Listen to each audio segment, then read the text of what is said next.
We got the first book of the Generations Trilogy Alive in May of 2015, and here we are, less than a year later, with a copy of the sequel.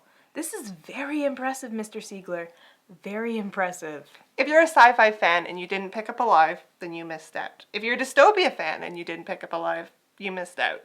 And if you're sick of dystopias and you didn't pick up Alive, well, you missed out as well. An Aztec-inspired space thriller? Yes, please. We were ecstatic to get our hands on this sequel, and we're super excited to find out what happens next. And also praying that it'll measure up to the first one. So without further ado, here's our review of Alight. Alight picks up where Alive left off, and the birthday children are landing on Omayocan. They have no idea what to expect. This is the planet that the adults plan to be their paradise. What they find is an abandoned city covered in vines, technology that works half the time, and a food supply that has been compromised by a red mold. The mold has small enough spores that it can get into any of their food supplies, whether sealed or in a package.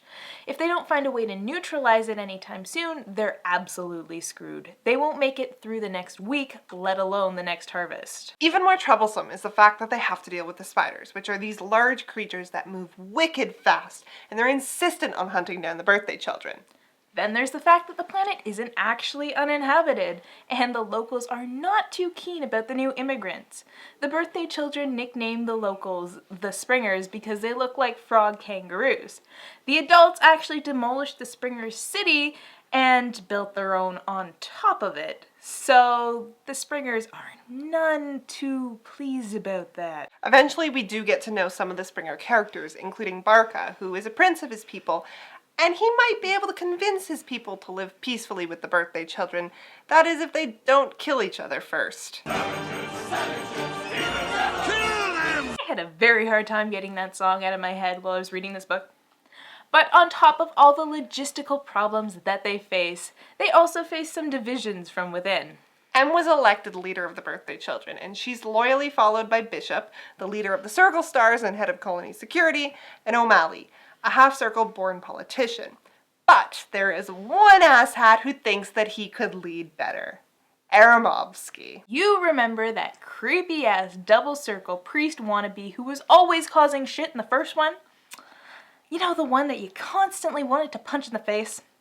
Well, nobody thought it would be a good idea to slit his throat in his sleep, so he's back. He wants power, whether he rules through M or doesn't. But he won't shut up until he gets it. And well done, Mr. Sigler, because he is creepy as hell. They get to the planet and Aramovsky immediately starts talking about God's will and paying homage. M, trying to shut him up, asks him what God he's talking about because none of them have any memories of gods or anything else. And out of his ass, he just decides that they should be worshipping the God of Blood. The God of Blood.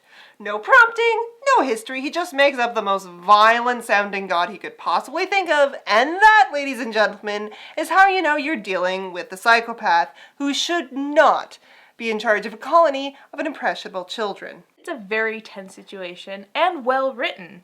And of course M, bless her heart, does not realize how much of a threat he actually is.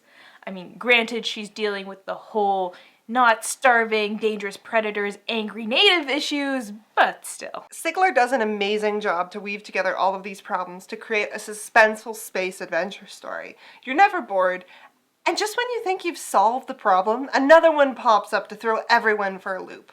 It's so nice to find a book where it's hard to predict the ending.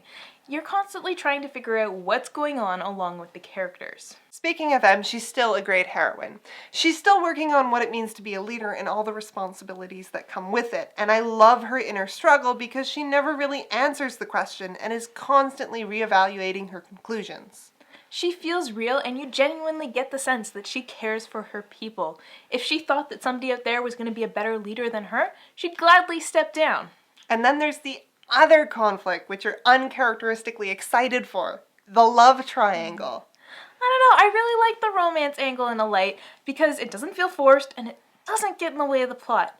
I somehow ended up invested in seeing M and Bishop get together because out of the two solid choices between Bishop and O'Malley, I guess M and Bishop just have this really great sexual tension. I mean, They wouldn't know what to do with each other if they caught each other, but they'd sure have fun finding out. So the conclusion to all of this is read Alive and read Alight. There's so much we can't talk about because of spoilers. You will not be disappointed.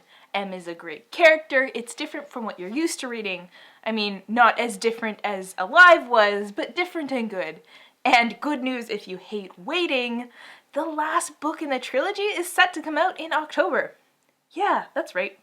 2 books from 1 trilogy in a year.